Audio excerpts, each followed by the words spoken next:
Peace and blessings, everybody, and good morning.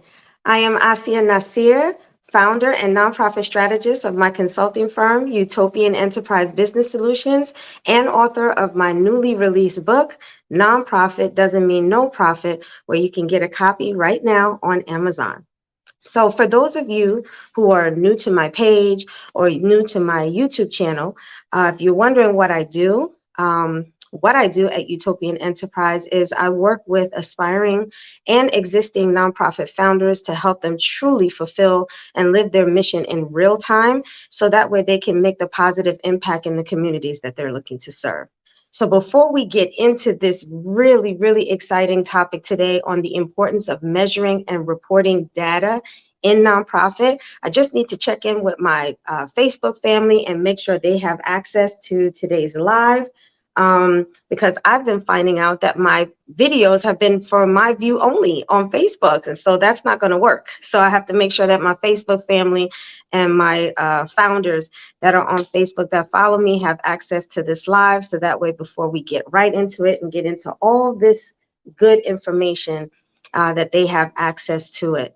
So, yeah, today is going to be about, the importance of measuring and reporting data in nonprofit. And I think for some of us who are in nonprofit or just getting into nonprofit may or may not understand how important that is. We're so, like into what it is that we're doing and just doing it, getting out there and putting feet to the street and, getting the word out and just implementing, our programs and providing the services that we're doing. We're leaving a very, very important aspect of the work that we're doing, the things that we're trying to accomplish in the community, and that's measuring.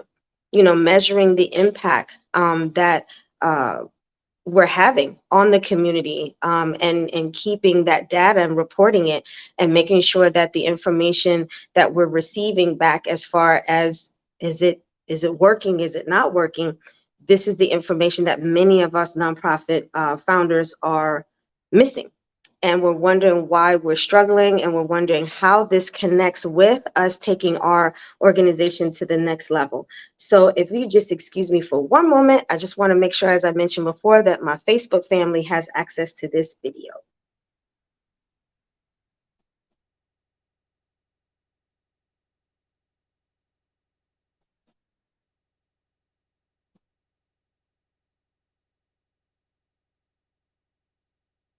And they do.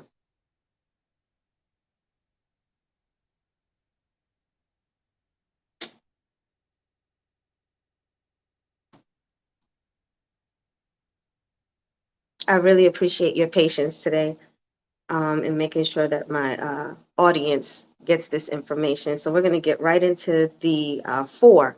There are four main topics that I want to discuss today as it relates to the importance of measuring and reporting data for nonprofit in particular, because this is where we need it the most. Measuring, and I think every business, has some type of point of reference to see if it's working, what it is that you're doing, what is it that you're selling, what is it that you're providing to whoever your audience is. It's really important that we make sure that we're making the impact or fulfilling what it is that we want, which is exactly what I do for a living, is making sure that the nonprofit founders that I work with are truly fulfilling their mission in the communities that they're serving. So there's no point in having a program or a service and no one's benefiting from it. So today, that's what we're going to be talking about. So we're going to get right into it because I got my Facebook family all in now. So we're ready to go and start today. So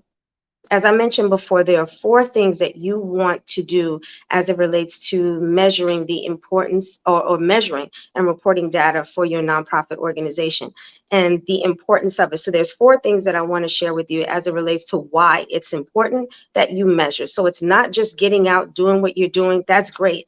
The action is where it's at, making sure that you're doing what it is that you started your organization for. However, there are that back, that that behind the scenes, making sure that what we're doing is relevant, that it's impactful, as I mentioned before. And so there are 4 reasons why this is so important. And this is a step that many nonprofit founders, aspiring especially, but even existing ones that are finding that they're struggling. So the first reason why it's so important to measure, the programs and the services that you're providing is to provide credibility. You know, how we rate a nonprofit organization has everything to do with, are they doing what they say they're going to do? Are we giving money to an organization and it's proving to have results? Are they creating what it is that they said they're creating for? So if we're here to feed the homeless, if we're here to work with women and empower women, if we're here to help women get out of domestic violence situations, if we're here to help the youth to be able to stay out of trouble, are we seeing that? So when you measure it, you get to actually see, okay, those that are participating, those that are coming through our doors, those that are seeking our help, are they getting the help that they need? So when you measure that, how many families we helped, what are they doing now from when they started to where they are now? That provides credibility for your nonprofit. So when you say our mission is to this, and that, are you doing it? Is it giving credibility to that? Is it giving credence to your nonprofit organization?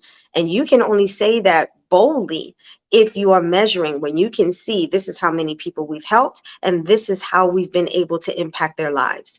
This is how we've been able to change their lives in a positive way, right? So whether it's families or an individual, this is how we're able to help them. So it gives you the boldness and the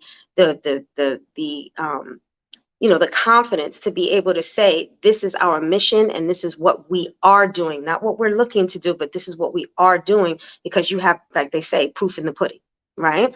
So, and it also provides trust with your donors. So, when you're able to speak, confidently, as I mentioned before, and you're able to speak boldly on the things that you have been able to accomplish because you've taken those measurements, and how many people you're helping, how many people have actually changed their lives.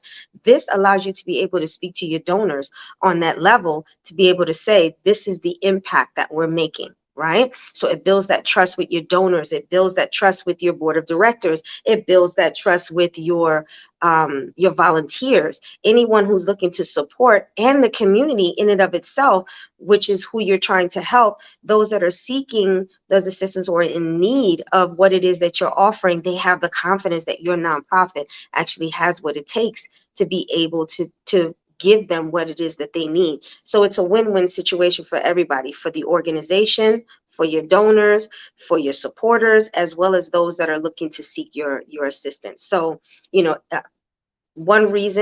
one reason is it builds credibility. It gives credibility to your organization, where you can speak boldly and confidently that you are living the mission and you are actually creating positive results from whatever it is, services or programs that you're providing for the community.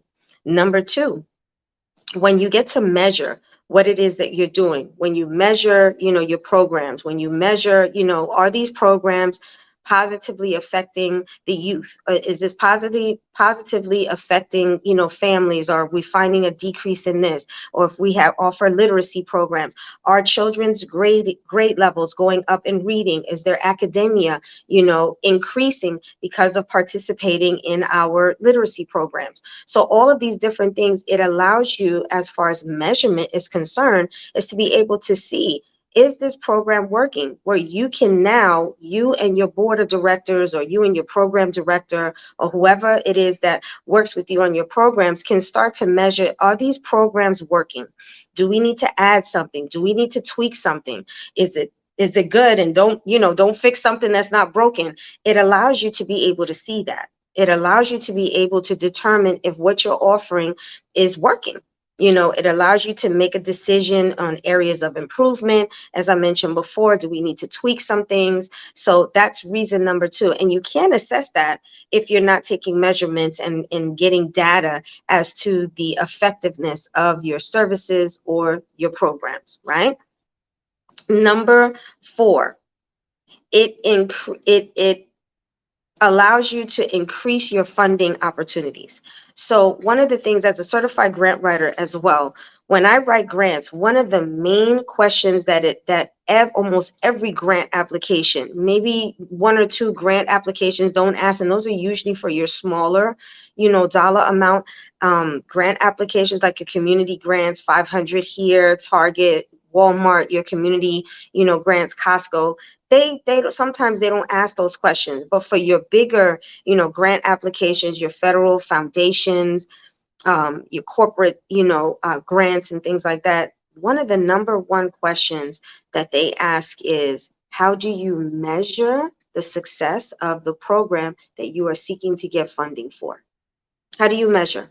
So they're asking this. How are you able, as a nonprofit organization, to be able to answer that question if you're seeking funding, if you don't take measurements and collect data to see, who are you helping? What is the success rate?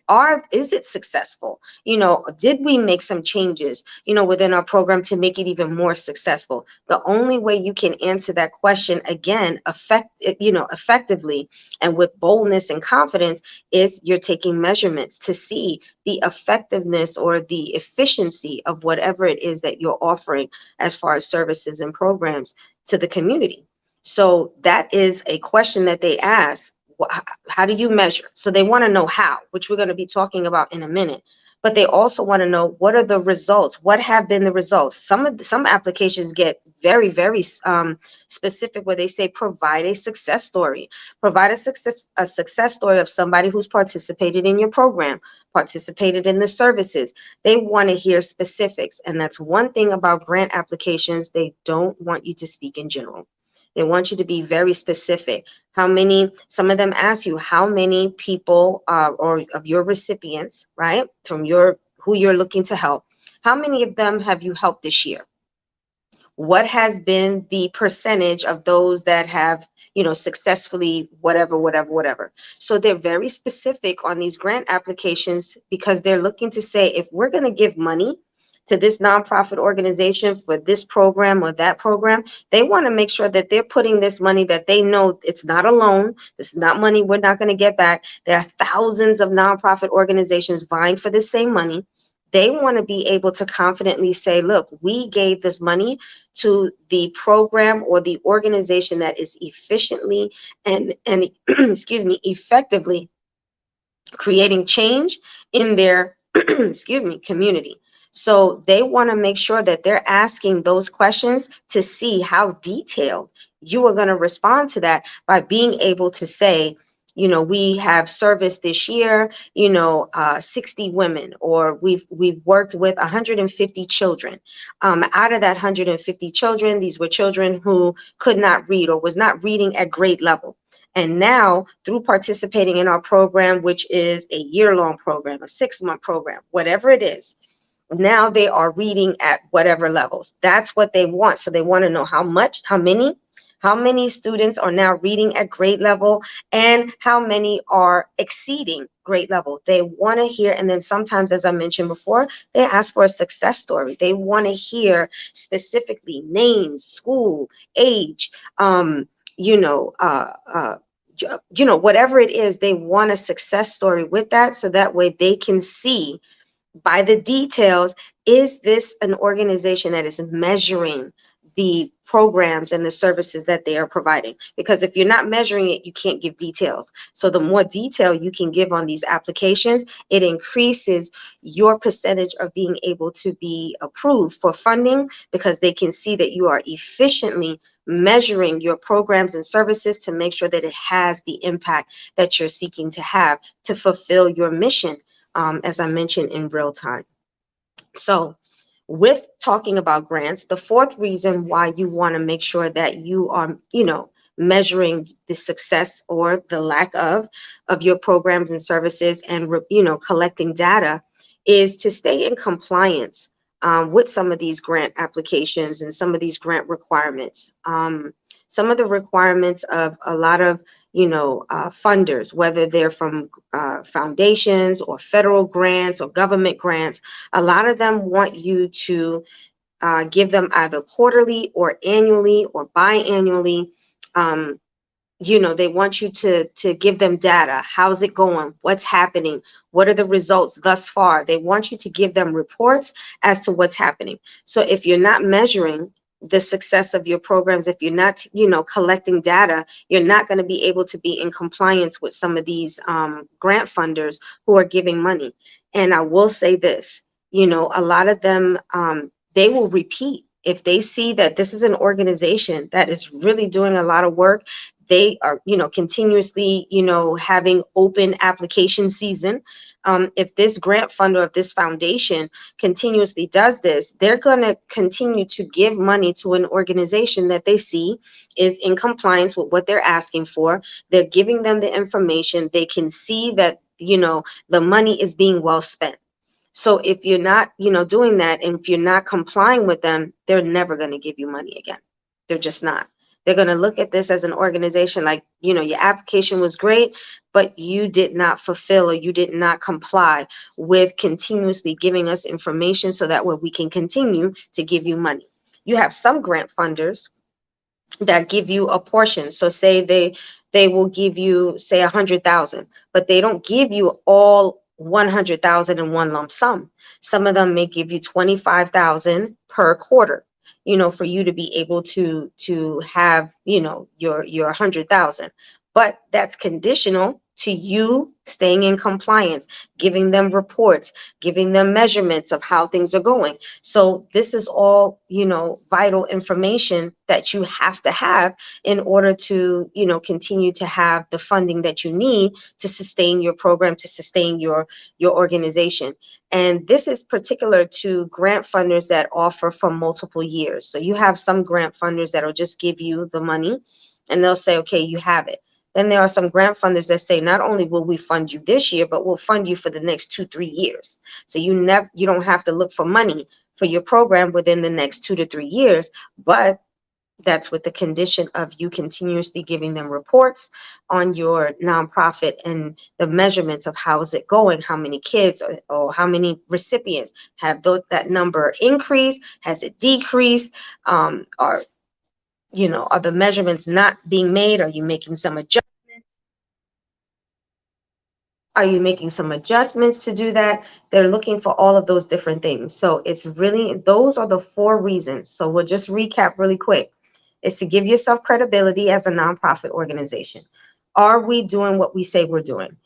Can we boldly and confidently say to our, donors, our supporters, the community as a whole, people that are coming for us, that we can actually say, yes, we provide this service, and this, we can confidently say that. So it gives you credibility. Number 2, it allows you to see if you need to make some changes in what it is that you're doing. And you can't do that without measuring it. So you can tweak things, make it better. You may, just junk it and just, toss it and say, look, we need to start over. This is really not working for us. Those are all reasons that, you would need to take measurements to see if you're, if you need to make improvement. Number 3 is it increases your grant funding opportunities. And then number 4, it allows you to stay in compliance with some of these grant funders that do decide to give you money. So that is the 4 reasons why it's so important. So if you are an existing nonprofit, or if you're an aspiring nonprofit, you're creating your programs, getting them together, make sure that whoever the program director is, well, obviously now everybody wants to call me, right?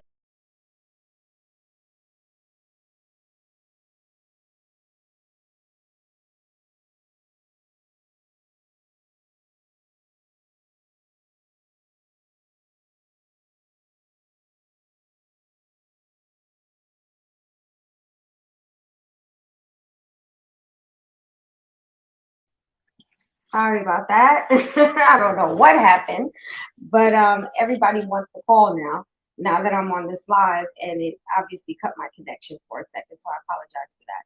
So as I was mentioning before, if you're creating your programs, one of the things that you want to make sure is not just creating the program itself, whether you're aspiring or now that you're existing and you're hearing this video and saying, oh, we haven't done this part of it. Make sure that with every program that you create, that now you have a measurement in place of how you're going to measure if this program or the service that you're providing is effective. Is it doing what it is that you want it to do? So it's just like a doctor.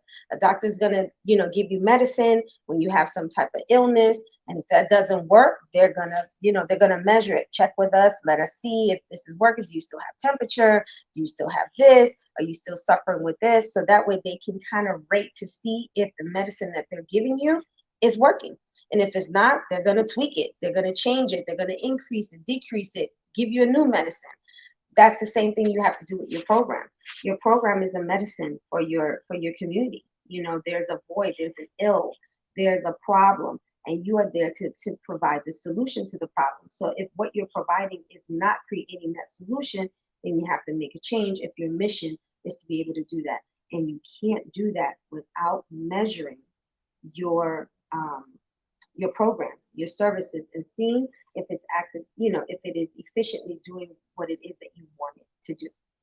So this brings me to the next portion of, this video, which is, well, what do I do in order to create that measurements, and who's going to be doing this data? Like, I have so much on my plate already. How do I add this other layer to the programs and the services that we're offering? And I don't even have time for what it is that I already do. So that's a valid question. That's a valid point. And so we're going to address that. So the first thing that you do is you want to assign somebody, so you have volunteers. Nonprofit organization has volunteers. So this is where you get to be selective and you start to look at the talent of those that are in your volunteer pool to say, is this someone who has done this type of work before?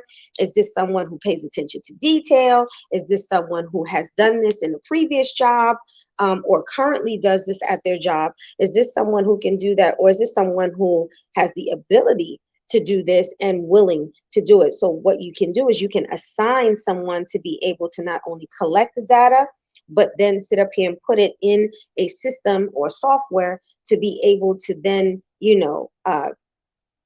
not only, collect it, but then report it, put it in a report, so that way you can measure how many people have participated, how many people completed what it is from when they started to now, what has been the improvement, what has been the impact of your organization. This is where you assign someone, and it may be a group of people, maybe one or two people, three people, where they collect it and then they, put this information, so that way you can measure how many people we're helping, how many people are positively being affected by it, who's not being affected by it, how many people have left, has our numbers increased from when we started to now. Have individuals or one individual be able to collect that information.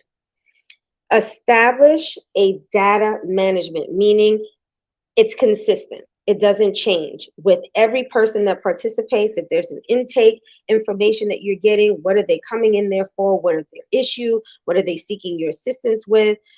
How bad the situation is. Everybody has to follow the same thing. It has to be a consistent data management. So that way, the reporting procedures can be consistent across the board. So that way it's accurate measurements. It's an accurate report. It's not just, well, we only do this for this age, but we don't do this for certain people. No, you do it with everybody who walks through the door. So you make sure there's a continuity with your measurements, with the measurements and the data that you're collecting.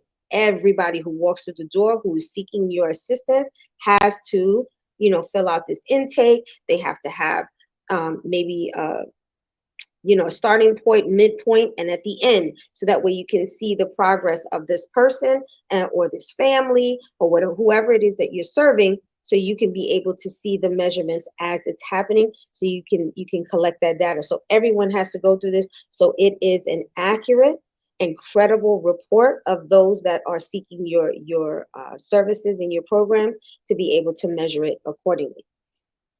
And there are different softwares. So you may want to use software. Some people use paper. So, for those that are grassroots just getting started, like, look, our budget is really low. We don't have that information. Create just a sheet, a worksheet that just basically asks those questions, kind of like a survey, how they use monkey, chimp, or these, different surveys that they use, and some of them are free. Create the questions that are going to be able to give you that measurement. So if you're, for instance, we do it right now with our girls of Jessica Cares. They started the leadership program with the sexual assault prevention. So when they first came into the program, we asked them, what is your thought process when it comes to sexual assault? What is your knowledge of sexual assault? Um, do you know anyone who has this? Is this a sensitive topic for you? Do you feel uncomfortable about this topic? Now we are mid into the program, because it's a year program. It's actually a 2-year program, but the first year is, now we're in the mid part. Now we're asking them, now that they have gone through training and they have spoken with victims and things like that, what is your knowledge? What is your take on sexual assault? What do you think are the reasons for, so now it's now seeing, are they more versed at it? Do they have more knowledge about it? Do they feel more confident talking about it? So now we're measuring the progress of it. Now that could be a sheet of paper that you're just collecting. And then, as I mentioned before, you can assign a group of people, or, so you can count how many girls do we have? How many boys do we have? How many, whatever we have in this particular program or service. And here are the measurements. Here's where we started. Here's where we are now. So it's kind of like that saying, here's where, this is how we started. This is where we are now, kind of thing. That new trend that's out. It's the same thing. Is so you can have just a sheet of paper. So you may not have a budget to create or purchase a software, but for those of you who are existing and may have a budget for it, or are aspiring in your annual budget to maybe have it for next year, here are some softwares that I wrote down so I can make sure that I shared it with you. So one is called Salesforce. Salesforce is a it allows you to input information for program outcome, and it's like a CRM. It's a CRM software, what allows you to collect data, but more importantly, it also allows you to be able to create, collect data as it relates to specifically your program or your service that you're offering. I particularly, when I'm referring to CRM, I like Kajabi. Kajabi is like an all-inclusive, website, which also has a CRM software attached to it, where you can do the same thing and be able to collect program outcome measurements and data, so that way you can create a report. There's also called Bloomerang. Bloomerang. This does the same thing as Salesforce, but it has additional features that you know um, Salesforce does not. Then they have Tableau, and that's spelled T as in Thomas, A as in Apple, B as in boy, L as in Larry, E as in Edward, A as in Apple, and U. So that's Tableau. And this is an interactive dashboard. This is specific to nonprofits. So Salesforce and Bloomerang, that could be for for-profit businesses as well. But this in particular is specific to nonprofit organizations, where it actually creates the reports for you for program outcomes. So you just input the information and it creates a data for you, a data report. So that's Tableau. Then you also have Social Solutions. Social Solutions is really nice as well, and it's specific to nonprofits, very similar to Tableau.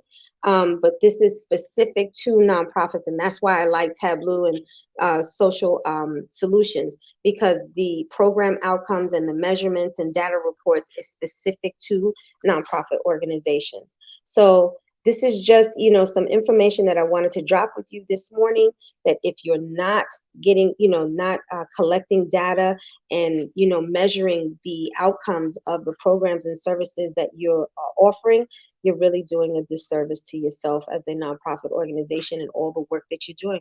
You want to make sure that the work that you're doing is not in vain. You want to make sure that it is creating and the outcomes that it is that you want for the recipients that you're looking to help in the community that you're looking to serve. So if you're not taking measurements right now, if you're not collecting data, it's really hindering your nonprofit organization. It's not helping who it is that you're trying to help, and it's going to hinder you from being able to stay sustainable, because you cannot show the impact and articulate it with confidence and boldness with the data that you've collected, that the programs and the services that you're offering is really changing lives and really making a difference in the community. So if you're not, that's what this video was for. Get to it, assign somebody, maybe have this discussion at your next board of directors meeting, that this is something that you need to start implementing. And I promise you, it will change the trajectory of your organization and take it to the next level as it relates to sustainability and grant funding opportunities. So if you found this information, helpful to you this morning, and you would like to have more information, we are actually starting, my consulting firm is starting its summer nonprofit masterclass, where we do videos such as this, work sessions where you interactive, where you get to ask questions, worksheets, templates, so that way you can work with your organization that can really help you take it to the next level. If you would like to sign up, we are starting that next class on Sunday, May 7th. We are in open enrollment season, so if you are interested in enrolling for the nonprofit masterclass, please contact me at Utopian Enterprise Biz, that's BIZ Solutions at gmail.com, or just simply visit my website at utopianenterprisebiz.com. You'll be able to reach me and inquire about our nonprofit masterclass and be able to sign up, and I can speak with you at that time. So I hope this information was beneficial. Stay tuned for next week. We will have another video with some nonprofit content that will really help you to be able to shift and make some changes in your nonprofit organization. If you're tuning in our YouTube channel, subscribe to our YouTube channel. Or for those here on Facebook who didn't know that I had a YouTube channel, yes, I do, under Asia Nasir. Go visit it, click the subscribe button and the notification bell, so that way you will not miss any content that we put out for you. And for those that are just tuning in, you can go back to our live and listen to the replay. That way you can take all the information that you need to make the changes that you need to make in your organization. So stay tuned for next week. I'll be posting up what we're going to be talking about next week. And again, if you found this beneficial, sign up for our nonprofit masterclass starting May 7th. Talk to you soon and have a great Monday.